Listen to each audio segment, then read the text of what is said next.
Hello everyone, welcome to our latest post-debate interview here on day 2 of YMCA Queensland Youth Parliament. I'm here with the chair people of the Education and Training Committee who just got back from discussing their Strengthening Student Education and Health Youth Bill 2020. I'm here with Jodie Down and Kirsty Taylor. How are you both feeling today?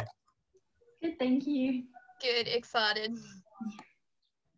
That's really great to hear. How are you feeling after the debate? I know it can be really strange to have to be, you've been working on this for months and then all of a sudden it's all happening at this one instance and it goes so fast. So how are you both feeling about the outcome of today? Yeah, really good. Yeah. Sorry. No, it's okay.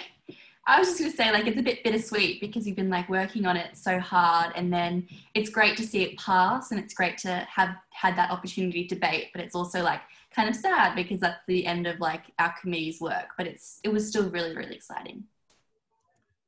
Yeah, I definitely agree. I think we've worked on it for months now, and now in such a short amount of time we've all spoken and everything, and now it's finished. So it's good, it's exciting, but yeah, I agree with Jodie, it's bittersweet at the same time. Yeah, for sure. No, it's such a rush doing all this at once, and yeah, all your work you've done these past few months that are compiled into such a short period of time. Yeah, it can be a lot. So I guess my first question for those sort of watching at home, I'd like to ask what your role, both of you, what you've been doing for the past few months. So what is your role as either sponsoring or refuting, and how has it been preparing the bill or preparing the amendments? I might start with you, Kirsty. So I am the chairperson of the refuting team. So we got the bill from the sponsoring team and we are very excited. We thought that it was great and it really addressed what we as a committee talked about in at the start of the year in the very early stages. And it addressed all our concerns and everything. We were excited that the sponsoring team had put it all into a bill and really considered all of our views and all of our thoughts. As the refuting team, we actually went through the bill together and we read through it all, and we had really great conversation about what we thought needed to be changed and why we did. And it was really interesting to look at the bill from so many different viewpoints and understanding why people view things certain ways from their own experiences and the area in which they live. So we made a few amendments. Just we wanted to make the bill, I guess, more inclusive to students of all abilities, physical and mental abilities, and also make it, I guess, more inclusive to broader Queensland as well. So smaller schools, we made some amendments to do with those kind of parts of the bill. But yeah, we were really happy with the way that the sponsoring team wrote the bill, and it was a really good bill to work with. That's fantastic. No, it's really great to hear. Sometimes with these bills, it can be a bit competitive, but it seems largely with this education and training bill that was sort of a collaborative process. Both sort of subcommittees had this general agreement of where things were going. It was just sort of the minutiae of it. How about you, Jodie? How's it been selecting the topic and sort of preparing this bill? Yeah, it was really, really exciting. It was really good. I'm a second year youth member, and so I was the only second year youth member in my committee. So I guess on an individual level, I kind of had the role of guiding our committee into the right path so we could work together. And then I guess on the sponsoring side of it, we had the role or the privilege, I guess, of writing the actual bulk of the bill. And with that came a lot of research. So we did tons and tons of research all through Zoom and collaborating there, and then through Google Docs and things like that. And then we sort of compiled the main key sections that we wanted to talk about, which were mental health and disabilities, as well as infrastructure and resources in that sort of term, and then sort of made it into the one bill to try and combine what we all wanted. But then, as Kirsty said, we also talked with the refuting team to get what they wanted, because it would be a better representation of what Queensland youth wanted in the bill. But yeah, it was really exciting. It was obviously very different writing it over Zoom and not being able to physically meet each other and talk and things like that. But it was still really, really great. And it was really exciting opportunity. And I'm really glad that we got to write it together, even with the refuting team. And as you probably would have seen in the debate, there wasn't much like contested amendments, because we all were just really on the same page, and it was a very broad bill and it covered a bunch of different topics. And that's why I think it was so successful, because everybody had what they wanted in the bill and was able to achieve the change, and their ideas and goals were within the bill. Fantastic. Yeah. I love to hear that everyone sort of had their own little contribution in the bill. That's a really fantastic outcome.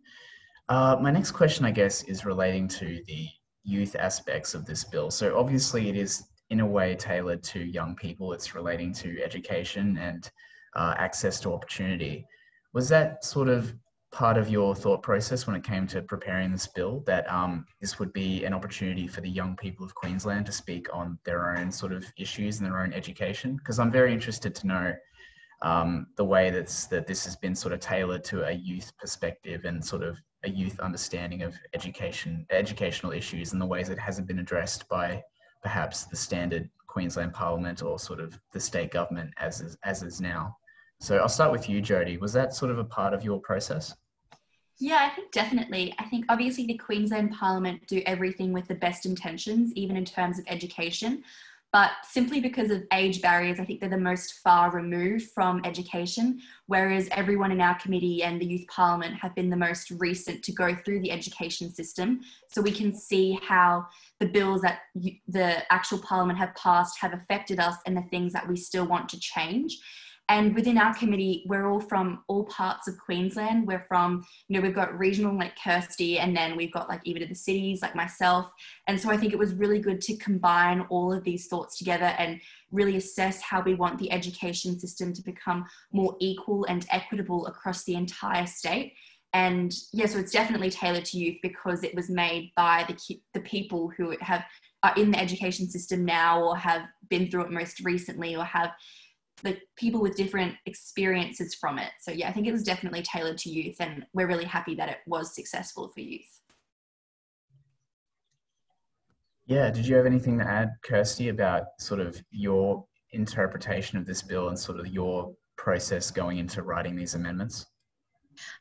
I think we were really lucky to have such a broad range of youth members from all different areas of Queensland. And the thing that I probably found most interesting was right at the start, when we were discussing ideas for the bill in the very beginning, how so many people in our committee had so many different experiences within the same education system.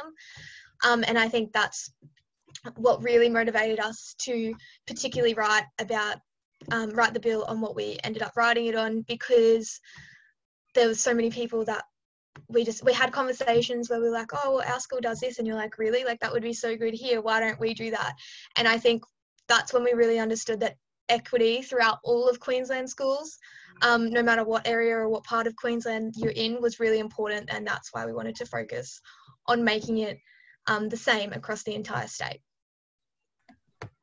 Fantastic. Yeah, I love that, all your different perspectives, depending on where you are, have been sort of filtered into this bill, which is really fantastic. My next question is about the debate itself. So as we were talking about, it was largely collaborative, which is really fantastic. But if you had to choose a point that was sort of contention, that was sort of like a sticking point between accepting the amendments or not, what do you think that was? I'll start with you, Jodie. So what was that sticking point for your subcommittee?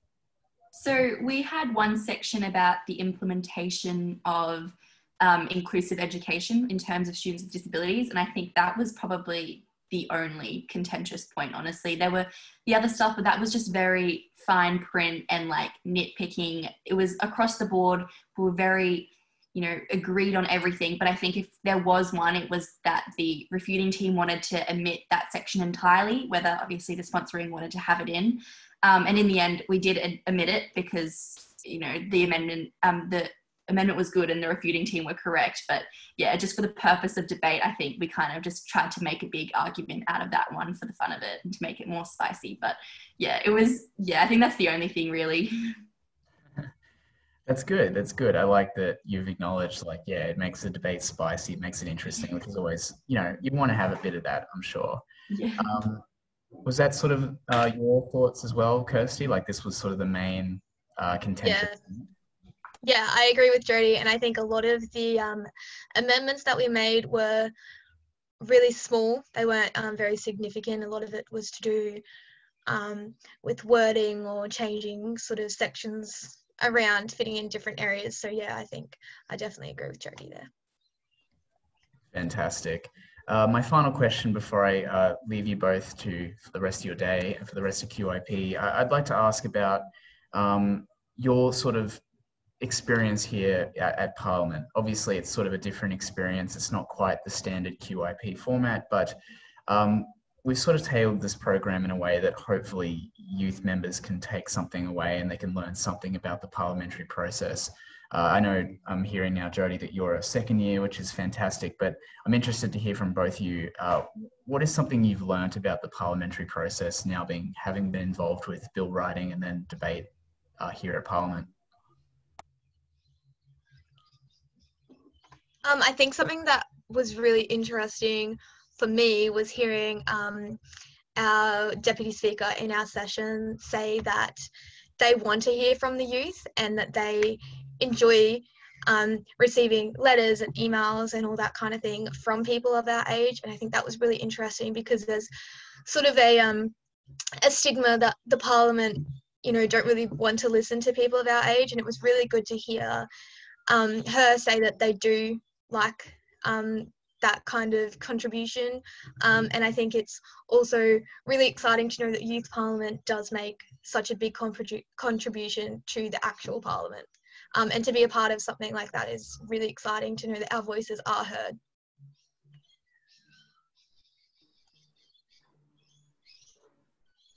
That's really fantastic. No, I love that she did say that. And I believe it rings true. Like, the parliamentarians here, they are interested in hearing from young people. And I think that's why they're willing to support our program. So that's really great.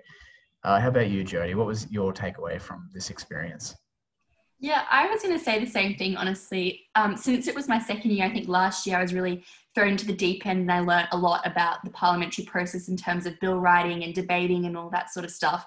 But the most interesting new thing I learned this year, I think, was definitely what, as like Leanne said today, since it was such an honour to have her as our speaker, since she's the chair of the actual education committee, and it really highlighted that they do actually care about our opinions and they are interested in what we have to say. And she seemed really engaged and she sort of spoke on behalf of all of the MPs saying how interested they were. And I think that rings even more true this year because, we've seen on our Facebook page that despite all of the pandemic and everything going on, so many members of Parliament still made the effort to meet with and, take their youth member on different occasions and different events to different events and things like that. And that shows that no matter what's happening in the world, that these MPs they still really value the input of the youth. And yeah, I think that was the best part for me this year, to see that despite everything going on, youth are still being active in the world. And MPs still care about that. That is so true. Yeah, it's been really wonderful to see that, despite everything, we've still been able to make this a good experience for youth members. And like you said, it is quite an honour to have Leanne Leonard, here to discuss this, obviously being, Education Minister in such an important year for education, where we're really sort of reevaluating the way that we approach education in these interesting times. Fantastic. All right. Well, I may end the interview there. I want to thank both of you for agreeing to this. I hope you enjoyed your debate today, and congratulations to yourselves and your subcommittees for your work. It is a fantastic bill. I enjoyed the entire debate and you should be really proud of your work. So thank you very much. Thank you. Thank you.